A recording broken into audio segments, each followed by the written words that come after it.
못하다 그런 생각을 해요. 오늘은 누가복음 연속 강의 쉬운 한 번째 시간이고요. 그 11절에 보면 예수께서 예루살렘으로 가실 때 사마리아와 갈릴리 사이로 지나가셨다. 그러면 북쪽입니다. 북쪽. 예루살렘 목적지는, 예수님의 목적지는 예루살렘인데 갈릴리와 사마리아는 이 북쪽이에요. 굉장히 북쪽 지역에 한 마을을 통과를 하시게 되는데 12절입니다. 12절. 한 촌에 들어가시니 문둥병자, 요즘 번역은 나병이죠. 나병 환자 10명이 예수를 만났다. 그런 걸 보면 아마도 이 지역이 나병 환자촌이었던 것 같아요. 베다니는 아닌 것 같고요.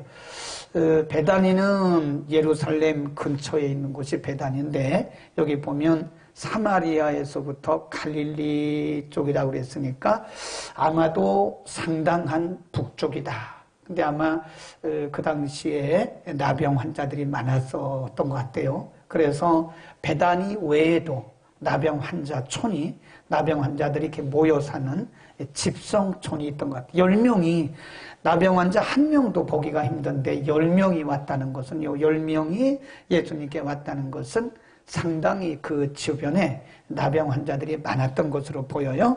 자, 13절입니다. 소리를 높여, 시작. 소리를 높여 가로되 예수 선생님이여 우리를 긍휼히 여기소서. 그 당시 이제 예수님을 부르는 그 명칭을 보면 그 사람들의 혈통을 알 수 있어요. 어떤 사람들은 예수님을 랍비, 이 사람들은 유대인들이에요. 예수 선생, 그런 거 보면 이 사람들은 유대인들도 있고 그 뒤에 보면 사마리아 지역의 사람들도 있어요. 그러니까 아마도 예수 선생이라고 말한 것을 보면 이 사람들이 랍비란 말도 쓰지 않고 예수 선생이라고 쓴 걸 보면 아마도 예수님에 대한 소문만 들었던 것 같아요. 소문. 아, 예수라고 하는 분이 있는데 그분을 만나면 모든 질병을 고침받는다더라. 뭐 예수라고 하는 분이 있는데 아마 예루살렘이나 사마리아나 갈릴리 지역에서 상당한 역사를 일으킨다더라 라고 예수님에 대한 소문을 들었던 것 같아요. 그러니까 이 사람들이 예수님을 향해서 사실 가까이는 갈 수 없잖아요. 나병 환자들은 이게 접촉이 금지되어 있어요. 그러니까 가까이 갈 수 없으니까 멀리서 소리를 질렀던 것 같아요, 아마. 네.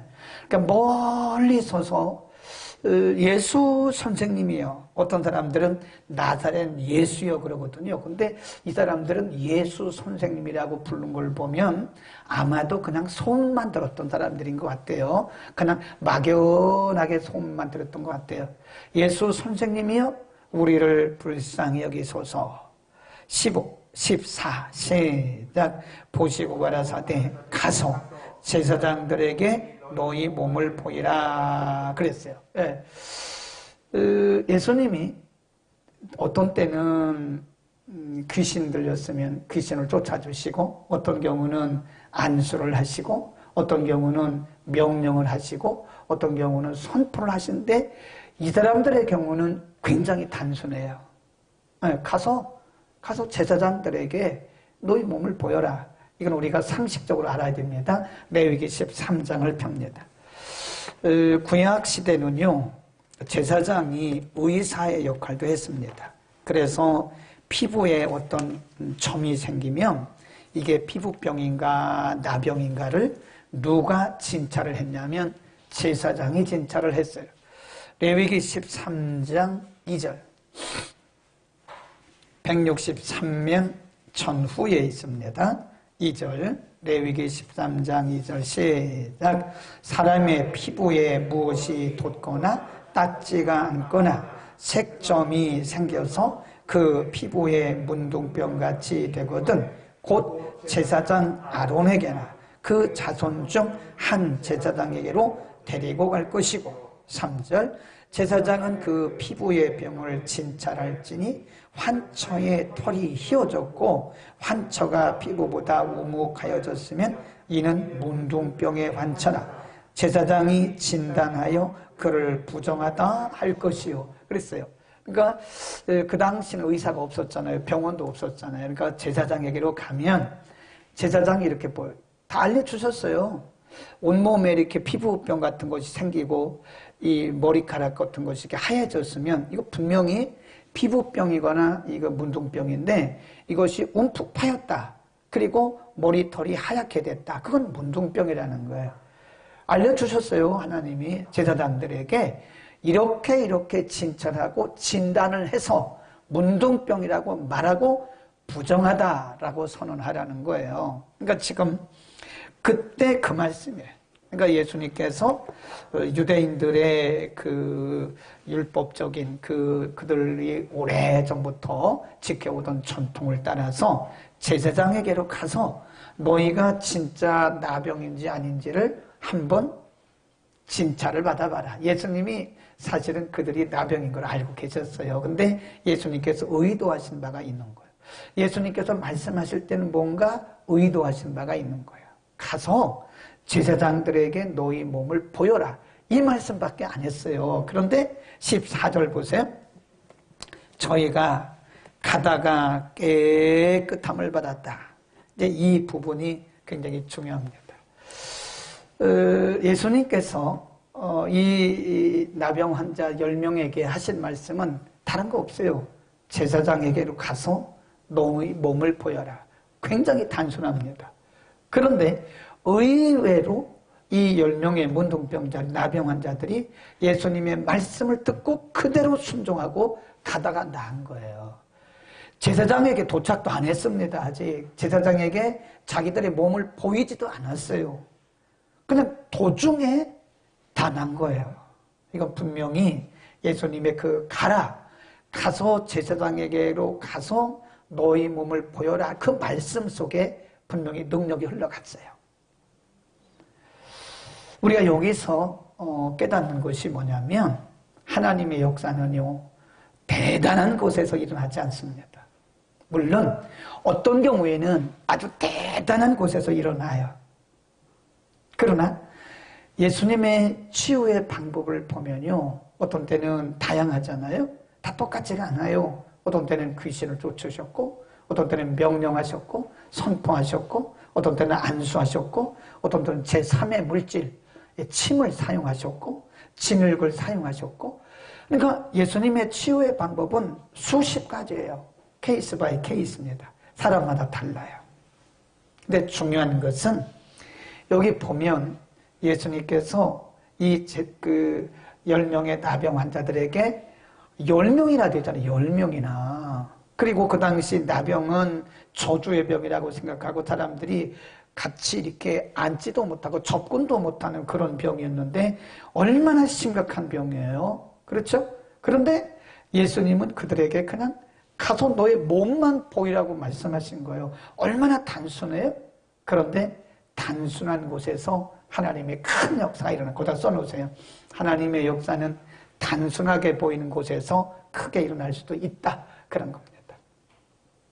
그러니까 우리가 그 하나님의 역사에 대해서 이 10명의 나병 환자들은 아주 단순하게 보이는 것이에요. 그러나 예수님께서 하신 말씀이기 때문에 그냥 순종했어요. 그랬더니 가다가 낫더라 이거예요. 아멘. 우리는요 인간이 바라볼 때 그것이 단순해 보이고 사람이 볼 때 별것 아닌 것처럼 보여도 그것이 말씀이고 하나님께서 일하시면 얼마든지 아주 하찮게 보이는 평범한 곳에서 엄청난 대범, 비범한 그런 일들이 일어날 줄 믿기를 바랍니다. 그러니까 우리는 순종만 하면 되는 거예요. 우리가 이것이 되겠다 안 되겠다 그거는 우리의 영역이 아니에요. 근데 우리가 생각하기를 이건 될 것 같다. 이건 안 돼. 우리가 하나님인가요? 우리가 하나님 아니잖아요. 그냥 하나님이 하라고 그러면 하면 되는 거고 하나님 말씀에 그렇다고 하면 그렇게 믿는 거죠. 우리는 우리가 자꾸 결론을 내리려고 하니까 우리 시대에 이런 하나님이 아주 큰 역사들이 잘 나타나지 않는가 물론 뭐 하나님이 여러 사람들을 통해서 지금도 큰 역사를 하고 있습니다만은 이렇게 보면 대단한 곳에 나타나지 않아요. 예. 저는 이런 생각도 합니다. 요즘 사람들이 옛날에는 뭐 개천에서 용 났다, 그렇게 얘기했거든요. 요즘의 사람들이 개천에서 용 안 난다 그러는데 지금도 용이란 말 좀 이상하다 그지. 용은 이게 사탄의 상징인데 어쨌든 지금도요. 뭐 사람들이 흙수저, 운수저, 금수저 하는데 흙수저에서 인물 많이 납니다. 예? 사람들이 하는 얘기가 지금은 개천에서 용이 안 난다 그러는데 지금도 나요. 하나님은 평범한 곳에서 이번 주일날 우리가 고린도전서 1장을 공부할 건데 주일 낮에 하나님은 평범한 사람들을 통해서 비범한 일들을 하세요. 지금도 그러니까 우리가 하찮게 보이는 일을 하찮게 보면 안 돼요. 하나님의 안목에서 보면 사람이 보기에 작게 보이는 것이고 사람이 보기에 하찮게 보이는 거지 거기에도 엄청난 하나님의 일들이 일어날 수 있다. 뭐만 하면 돼요? 순종만 하면 됩니다. 어쩌면 요즘같이 머리가 명석한 현대인들 같으면 그랬을 거예요. 꼭 그랬을지도 몰라요. 아니 예수 선생님, 우리가 지금 나병에 걸려가지고 온몸이 다 이렇게 막 떨어져 나가고 다 냄새나고 다 썩었는데 아니 당신께서 우리에게 명령을 하시든지 아니 당신께서 우리에게 안수를 하시든지 아니 뭐 어떻게 하셔야지 그 제사장에게 가라고 하는 말이 그게 말이나 됩니까? 이렇게 말했을지도 몰라요. 요즘 사람들 같으면 똑똑하니까 그렇게 말하지 말고 그냥 하나님이 그렇다라면 그런 겁니다. 아멘. 하나님이 말씀하시면 그냥 하나님을 믿고 그냥 순종하면 거기에 능력이 있을 것을 믿습니다. 아멘. 그 다음에 12절에 치료받은 사람들의 결과를 보세요. 그때 예수님께 나왔던 사람들이 10명입니다. 한 촌에 들어가시니 문둥병자 10명이 예수를 만나 멀리 서서 소리를 높여 가로되 예수 선생님이여 우리를 긍휼히 여기소서 하거늘 보시고 가라사대. 그 다음 15절로 갑니다. 시작. 그 중에 하나가 자기의 낳은 것을 보고 그리고 하나님께 영광을 돌리며 돌아와 예수의 발 앞에 엎드려 살해하니 저는 사마리아인이라. 예수님 뭐라고 그랬냐면 예수께서 대답하여 가라사대 10사람이 다 사함을 깨끗함을 받지 아니하였느냐 9은 어디 갔냐 예수님이 물어보시는 거예요. 분명히 강조하고 있죠. 예수님께 소리 질렀던 사람이 10명이 10명 12절에 분명히 10명이다 그랬어요. 그 10명이 다 똑같이 소리를 질렀어요. 예수 선생님 우리를 불쌍히 여겨주세요. 그러니까 예수님이 10명에게 다 말씀하신 거예요. 10명이 다 똑같이 가서 제사장에게 너희 몸을 보여라. 근데 가다가 10명이 다 나음을 받은 거예요. 그런데 한 명만 돌아온 거예요. 한 명만. 9은 병고침을 받자마자 다 가버리고 어디로 완전히 흔적이 없는 거예요. 근데 굉장히 중요한 진리가 여기 들어있습니다. 한 명만 돌아왔으니까 한 명은 사마리아 사람. 아까 우리가 지금 일어난 지역이 어디라고 그랬어요? 갈릴리아 사마리아 지역이니까 갈릴리아 사마리아 사이. 여기는 이방인 지역이에요. 원래는 이 사마리아 지역에도 유대인이 삽니다. 유대인이에요 다. 그런데 이 사람들은 비정통파 유대인이에요. 그러니까 정통파 예루살렘에 있는 정통파 유대인들은 사마리아에 있는 유대인들을 유대인으로 여기지를 않아요. 그 사람들은 피가 섞였어요. 바벨론 포로 이후에 돌아오니까 이 사람들은 피가 섞여서 이방인하고 똑같은 거예요. 그러니까 이 정통파 유대인들은 사마리아에 있는 사람들을 이방인으로 여기는 거예요. 여기 보니까 사마리아 사람인데 이방인이라고 표현을 해요. 자, 그런데 예수님께서 뭐라고 말씀하셨냐면 그 사람에게 19절입니다. 시작. 그에게 이르시되 일어나 가라. 내 믿음이 너를 뭐라 그래요? 구원했다. 아니 이미 다 나병 치유받았는데요. 근데 예수님은 여기서 또 뭐라 그래요? 구원받았다 그래요. 그러면 10명 중에 한 명, 이 한 명은 예수님이 믿음이라고 그랬어요. 다시 예수님께 와서 하나님께 감사한 그 사람의 그 행동을 믿음이라고 말씀하시고 너의 이런 믿음이 너를 구원했다. 그 말은 영혼이 구원받았다는 거예요. 그러니까 이 사람은 예수님께 다시 와서 살해하고 하나님께 영광을 돌린 사람 뭐예요? 나병도 고침받고 그 다음에 뭐도 받았어요? 영혼 구원도 받은 거예요. 9명은 나병만 고침받고 그냥 가버린 거예요. 이 굉장히 중요한 진리를 여기 말씀합니다. 여러분 우리는 이 두 가지를 다 봐야 돼요. 다 봐야 됩니다. 제가 늘 그러잖아요. 예수 믿는 게 부자 되려고 예수 믿는 거 아니에요. 예수를 믿으면 순종하면 하나님께서 말씀대로 우리에게 복을 주시는 거지 축복의 결과지 우리가 무슨 예수 믿고 부자 되려고 한다면 그건 복음이 아닙니다. 만일 여러분이 사람들에게 예수 믿고 부자 되세요. 그건 절대 복음이 아닙니다. 기독교 복음 아니에요. 그건 성경도 아니에요. 그렇게 말하면 안 되는 거예요. 예수 믿고 병 고침 받는 이것도 아니라니까요. 아니 병 고침 받는 게 뭐 예수만 믿어야 병 고침 받습니까? 아니 무당도 다 병 고쳐요. 일시적으로. 그러니까 복음의 본질이 예수 믿고 병 고침 받는 게 그게 본질이 아니에요. 예수님을 영접하고 인격적으로 만나고 믿다 보면 믿으면 하나님의 능력과 성령이 우리의 영과 혼과 육을 치유하는 거지. 아시겠죠? 그러니까 지금 10명 중에서 9명은 뭐만 고침받은 거예요? 육신의 질병만 고침받고 영혼 구원 못 받은 거예요. 잘 생각해야 돼요. 우리가 만일 지금도 육신적인 것만 추구한다고 한다면 우리가 예수 믿고 문제 고침받고 문제 해결받고 예수 믿고 부자 되고 이런 것만 우리가 추구하고 있다면 가장 중요한 복음의 핵심은 우리가 놓치고 있는 거예요. 놓치고 있는 겁니다. 지금 다시 와서 예수님께 다시 돌아와서 감사했던 이 사람은요. 육신의 질병도 고침받고 영혼도 구원받고 이런 거예요. 그러니까 제가 조금 깊이 얘기를 하면요. 우리의 그 신앙이라고 하는 것이요. 육에 속한 신앙이 있어요. 육에 속한 신앙. 복음도 모르고 진리도 모르고 예수가 누군지도 몰라요. 그런 사람 많다니까요. 그래 도널드 맥가브런이라고 하는 교회 성장학자는 전도가 두 가지가 있다고 제가 여러 번 얘기했어요.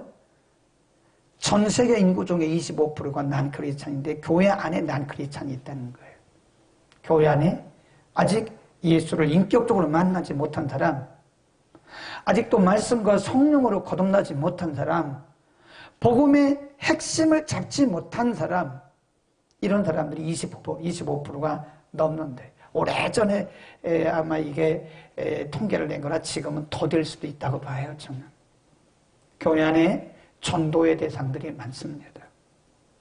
어떤 사람들이 세례받은 걸 가지고 구원받았다고 착각하는 경우도 있는데 세례받은 사람이 구원받을 수도 있습니다. 자신의 죄인됨을 인정하고 이렇게 회개한 사람은 세례받으면 다 세례는 구원받았다는 표잖아요. 표. 자녀의 표죠. 그게 구원의 표는 아니라니까요. 그래 우리 중에 우리 믿는 사람들 중에요. 이런 사람이 있어요. 육신적으로는 치유를 받았는데 영적으로는 접근도 못한 사람이 있다니까요. 그래 우리가 복음의 본질을 말해줘야 됩니다. 복음의 본질. 복음의 본질 좀 어렵더라도 우리가 복음의 본질을 말씀드려야 돼, 말해줘야 돼. 그래서 우리가 영적인 삶, 육신적인 곳에 머물지 말고 한 단계 좀 높아서 우리가 좀 영혼의 구원까지 생각을 해야 됩니다. 성령을 따르는 자, 육신의 소욕을 따르는 그게 뭐예요? 성령의 소욕을 따르는 자를 성령의 영에 속한 사람이라 그러는 것이고 육신의 소욕을 따르는 사람을 육에 속한 사람이라 그러는 거예요. 그러니까 제가 강조하는 것은 많은 크리스찬들 중에 육에 머무는 사람들이 많다는 거예요. 육에. 육에. 정말 예수 그리스도를 인격적으로 만나고 말씀과 성령으로 거듭나야 되는데 육에 머무르는 거예요. 그냥 기도해서 문제 해결되겠어. 아유 할렐루야. 그래 끝나. 그게 육에 속한 거죠. 다 그런 거 꼭 그렇다고 말할 수는 없으나 우리 기도해가지고 뭐 병 고침 받았어요. 거기서 머물면 안 된다니까요. 그 다음 단계로 나가야 돼. 병 고침을 주신 것은 병고침의 은혜를 주신 것은 하나님이 그 영혼이 하나님과 가까이 오도록 하나님이 주신 첫 번째 스텝을 통과하고 있는 거지 그거 다는 아니란 말이에요. 요한복음 6장에 보면 예수님께서 베세다 광야에서 거기 오병이어 물고기 2마리 보리떡 5개로 여자와 남자, 여자와 아이 외에 남자만 5,000명을 먹이고 12방쪽에 남았잖아요. 사람들이 아우성인가 아우성. 우리의 임금 되어달라고. 예수님이 그런 말에 속지를 않죠. 예수님이 그런 말에 속지 않습니다. 그래서 몰래 도망갔어요. 몰래. 가보니까요, 그 베세다 들녘은 이쪽입니다. 이쪽 서쪽이에요. 서북입니다. 예수님이 가신 곳은 저쪽 레바논 쪽으로 이렇게 이제 건너가신 거예요. 몰래 피해서 가신 거예요. 사람들의 그 예수님을 따라오는 목적이 배부른 것 때문에 오는 거예요. 한번 보세요. 6장을 한번 가봅니다. 요한복음 6장 22절. 예수님이 그 사람들을 책망을 하십니다. 요한복음 6장 22절. 시작. 이튿날 바다 건너편에 섰는 무리가 배 한 척밖에 다른 배가 거기 없는 것과 또 어제 예수께서 제자들과 함께 그 배에 오르지 아니하시고 제자들만 가는 것을 보았더니 그러나 디베리아에서 배들이 주의 축사하신 후 여럿이 떡 먹던 그곳에 가까이 왔더라. 무리가 거기 예수도 없으시고 제자들도 없음을 보고 곧 배들을 타고 예수를 찾으러 어디로 가요? 가버나움으로 가는. 예수님도 안 계시네. 제자들도 없네. 그러니까 배들이란 말은요. 거기 대부분의 사람들이 그 많은 배를 타고 가버나움으로 예수님을 찾으러 갔던 거예요. 거기서 예수님을 만나요. 거기 봅니다. 갔더라. 25 시작. 바다 건너편에서 만나 랍비여 어느 때 여기 오셨나이까?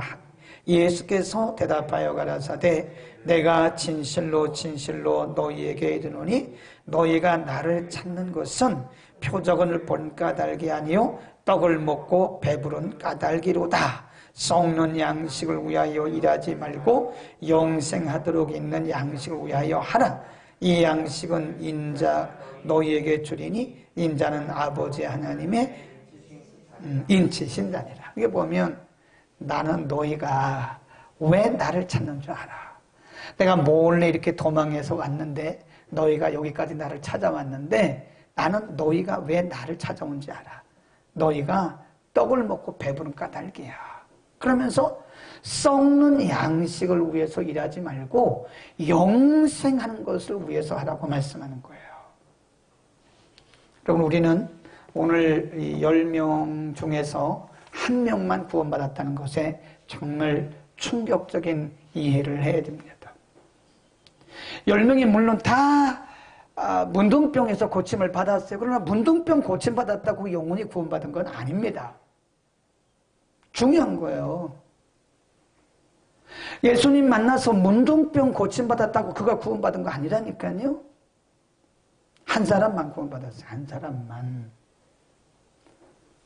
잘 생각해야 됩니다. 우리의 신앙이 육체적 육신의 단계에서 뛰어넘어야 돼요. 육신의 단계 뛰어넘어야 됩니다. 여전히 육에 속한 삶을 살면 안 돼요. 이거를 뛰어넘어서 영적인 단계, 구원의 단계까지 우리가 생각을 해야 되는 거예요. 교리적인 차원도 아니고 우리가 어떤 그런 기독교적인 그런 지식적인 차원도 아니에요. 정말 예수 그리스도를 우리의 구주로 영접하는. 아멘. 마지막 하나, 예수님께서 참 한탄을 하십니다. 이렇게 말씀해서요. 거기 보면 18절에 보면 이 이방인 외에는 하나님께 영광을 돌리러 돌아온 자가 없느냐. 17절 뭐라 그래요? 이 10사람이 다 깨끗함을 받지 아니하였느냐. 그 9은 어디 있느냐. 이 말씀이 중요해요. 그 9. 그 9. 이게 정관사 호라고 하는 것이 굉장히 중요합니다. 헬라 말에서는 호라고 그래요. 호, 해, 토 이렇게 나가는데 호. 그 9은 어디 있냐. 그란 말이 뭐죠? 그때 예수님께 그렇게 간절히 예수 선생님이여 우리를 긍휼히 여겨달라고 부르짖던 그 사람 10명 다를 얘기하는 거예요.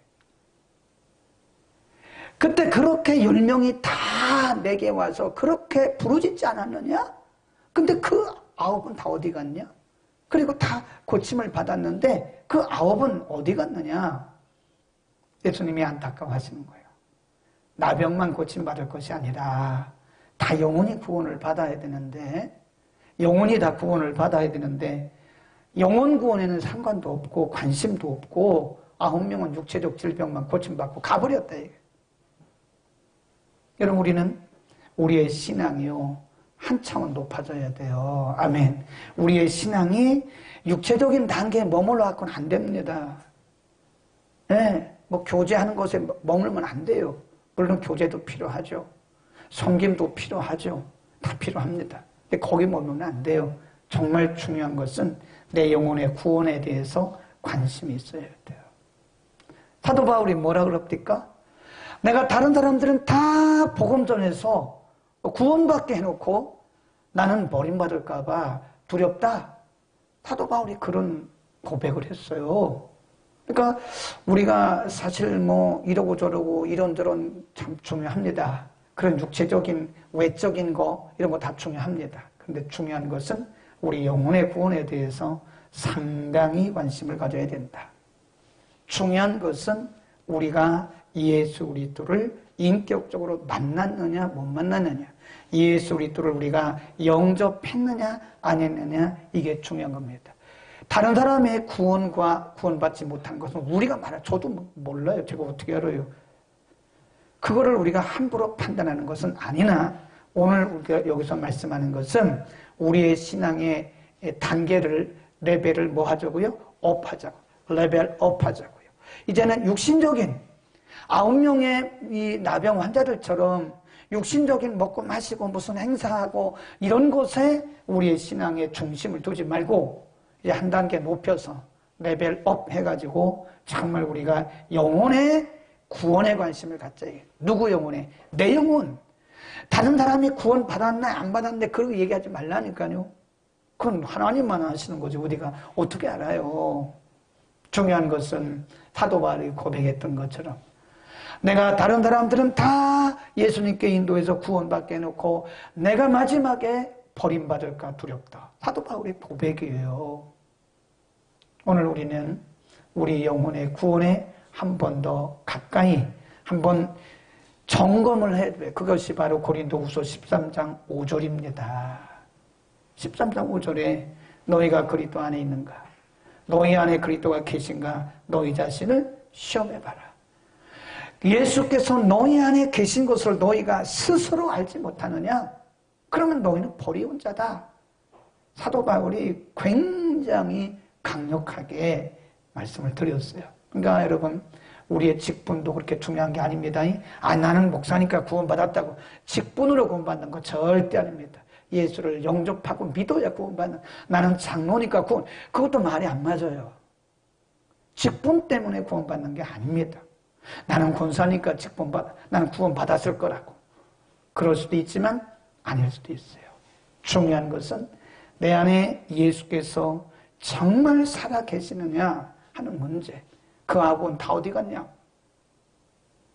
10사람이 다 구원받지 않았느냐? 그런데 그 9은 어디 갔냐? 그 9, 이 그란 말이 중요한 거예요. 다 육신적으로 다 치유받지 않았느냐? 근데 그 사람들은 육신적인 치유받는 거로 끝나버린 거예요. 우리의 신앙을 뭐 하자고요? 레벨업 해야 됩니다. 한 단계 높이세요. 육신적인 것에 만족하지 마세요. 우리가 그렇게 육신적인 것에 만족하다가 나중에 어떻게 하려고 그래요? 그러니까 좀 심하게 얘기해서 그렇게 우리가 한번 우리 자신을 두들겨 볼 필요가 있어요. 그러니까 늘 고린도후서 13장 5절 말씀을 늘 묵상해야 돼요. 사도 바울이 오죽했으면 고린도 교회 성도들에게 그런 얘기를 했겠어요. 너희 안에 예수가 계신 줄을 너희가 스스로 알지 못하느냐? 그러면 너희는 버리운 자다. 오늘 명절 끝날에 이런 말씀 들어야 돼요. 그래서 다시 우리의 신앙, 나의 영혼 구원에 관심을 가지고 내가 정말 구원의 확신이고 내 안에 예수 그리스도가 계신가를 다시 한번 점검하는 우리 모두가 되기를 축복합니다.